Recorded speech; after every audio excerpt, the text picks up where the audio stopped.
ಈ ದಿವಸ ನಾವು ಒಂದು ಜಿಲ್ಲೆಯಲ್ಲಿ ನಮ್ಮ ಜಿಲ್ಲೆಯಲ್ಲಿ ಪ್ರಬಲವಾದಂಥ ಒಂದು ಎಲ್ಲ ಕಾರ್ಯಕರ್ತರು ಮತ್ತೆ ಇವತ್ತೊಂದು ದಿವಸ ನಮ್ಮ ಏನು ನಮ್ಮ ಜಿಲ್ಲಾ ಅಧ್ಯಕ್ಷರಾದಂಥ ಸನ್ಮಾನ್ಯ ಆನಂದ ಸ್ವಾಮಿ ಅವರು 2 ಬಾರಿ ಜಿಲ್ಲಾ ಅಧ್ಯಕ್ಷರಾದರು.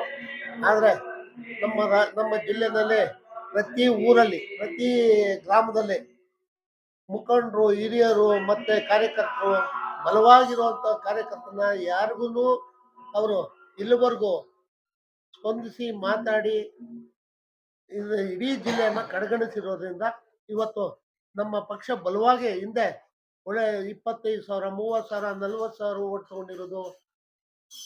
ನಗರಸಭೆ 9 ಜನ 7 ಜನ ಕಾರ್ಪೊರೇಟರ್ ಗೆದ್ದಿದ್ದು ಎಲ್ಲ ಒಂದು ಇತಿಹಾಸನೂ ಇದೆ. ಒಂದು 24 ಪಂಚಾಯತಿನಲ್ಲಿ 13 ಪಂಚಾಯತಿ ನಾವು ಗೆದ್ದಿದ್ದೂ ಇದೆ ಇಲ್ಲಿ ಈ ಜಾಗದಲ್ಲಿ. ಇವತ್ತೊಂದು ದಿವಸ ನಾವು ಈ ರಾಜ್ಯದಲ್ಲಿ ಜನತಾದಳ ಬಿಜೆಪಿ ಹೊಂದಾಣಿಕೆ ಇದೆ. ಇವತ್ತು ನಮ್ಮ ಪಕ್ಷ ಬಲಪಡಿಸ್ಬೇಕು, ಬಲವರ್ಧನೆ ಎಲ್ಲ ಕಾರ್ಯಕರ್ತರನ್ನ ಒಟ್ಟುಗೂಡಿಸ್ಕೊಂಡು ಹೋಗ್ಬೇಕು ಅಂತ ನಮ್ಮ ಜಿಲ್ಲಾ ಅಧ್ಯಕ್ಷರು 2 ಬಾರಿ ಆದಮೇಲೆ ಈ ಸಲ ಜಿಲ್ಲೆನ ಕಡೆಗಣಿಸಿರೋದಕ್ಕೆ ಇವತ್ತು ನಾವು ಒಂದು ಸಂಘಟನೆ ಈ ರಾಜ್ಯಕ್ಕೆ ರಾಮನಗರ ಜಿಲ್ಲೆನೂ ಪ್ರಬಲವಾಗಿದೆ.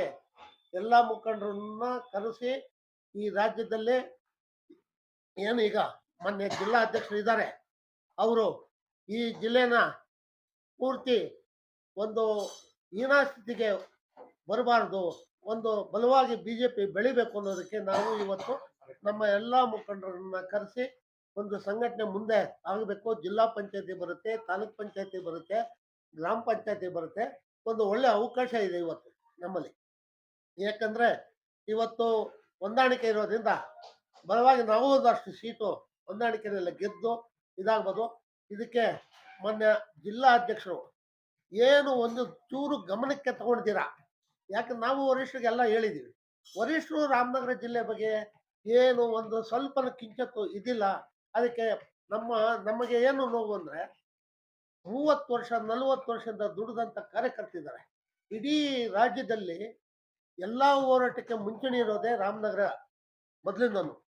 ಇವತ್ತು ರಾಮನಗರ ಜಿಲ್ಲೆಯಲ್ಲಿ ಯಾವುದೇ ಒಂದು ಘಟಾನುಘಟಿಗಳು ಇದ್ರೂ ಎದುರಿದಿರೋಂಥ ಬಿಗಿಯಾಗಿರೋಂಥ ಕಾರ್ಯಕರ್ತರು ಇವತ್ತಿರೋದ್ರಿಂದ ಅಂಥವ್ರನ್ನ ಇವರು ಕಡೆಗಣಿಸಿರೋದ್ರಿಂದ ನಮ್ಮ ರಾಜ್ಯ ಎಚ್ಚೆತ್ತುಕೊಂಡು ರಾಮನಗರ ಜಿಲ್ಲೆಯನ್ನ ಸರಿಪಡಿಸ್ಬೇಕು ಅನ್ನೋದಕ್ಕೆ ನಾವು ಇವತ್ತು ಪತ್ರಿಕಾಗೋಷ್ಠಿಯನ್ನು ಕರೆದಿದ್ದೀವಿ. ಪತ್ರಿಕಾಗೋಷ್ಠಿ ಕರೆದು ಇನ್ನು ಮುಂದೆ ನಮ್ಮ ಏನು ಪದಾಧಿಕಾರಿಗಳಿದ್ದಾರೆ, ಮೊನ್ನೆ ಕೋರ್ ಕಮಿಟಿ ಆಗಿದೆ, ಒಬ್ರಿಗೂ ಗೊತ್ತಿಲ್ಲ. ನಾವು ಸುಮಾರು 40 ವರ್ಷದಿಂದ 35-40 ವರ್ಷದಿಂದ ಎಲ್ಲ ಒಂದೊಂದು ಇದು ಪ್ರಾಧಿಕಾರ ಅಧ್ಯಕ್ಷರುಗಳಾಗವ್ರೆ, ಕೆಲವು ಗ್ರಾಮ ಪಂಚಾಯತಿ ಮೆಂಬರ್ಗಳಿದ್ದಾರೆ, ನಗರಸಭೆ ಸದಸ್ಯರಿದ್ದಾರೆ. ಇಲ್ಲಿವರೆಗೂ ಒಬ್ಬರನ್ನು ವಿಶ್ವಾಸಕ್ಕೆ ತಗೊಂಡಿಲ್ಲ, ಕಡೆಗಣಿಸಿದ್ದಾರೆ. ಅದಕ್ಕೆ ರಾಜ್ಯಕ್ಕೆ ಹೇಳ್ತೀನಿ, ಈ ಕೋರ್ ಕಮಿಟಿನಲ್ಲಿ ಯಾರೋ ನೀವು 4 ಜನ ಮಾತಾಡೋದಲ್ಲ. ನಮ್ಮ ಪಕ್ಷ ಬೆಳಿಬೇಕಾದ್ರೆ ನಮ್ಮ ಎಲ್ಲ ತಾಲೂಕಿನಲ್ಲಿ ಒಂದೊಂದು ತಾಲೂಕಿನಲ್ಲಿ ಇಬ್ಬಿಬ್ಬರನ್ನ ಹಿರಿಯರನ್ನ ತಗೊಂಡು ಕೋರ್ ಕಮಿಟಿಗೆ ಹಾಕೊಂಡು ಪಕ್ಷನ ಬಲಪಡಿಸ್ಬೇಕು ಅಂತ ನಾನು ಈ ಮುಖಾಂತರ ಪತ್ರಿಕೆ ಮುಖಾಂತರದಲ್ಲಿ ಅವರಿಗೆ ರಾಜ್ಯಕ್ಕೆ ತಿಳಿಸ್ತೀನಿ.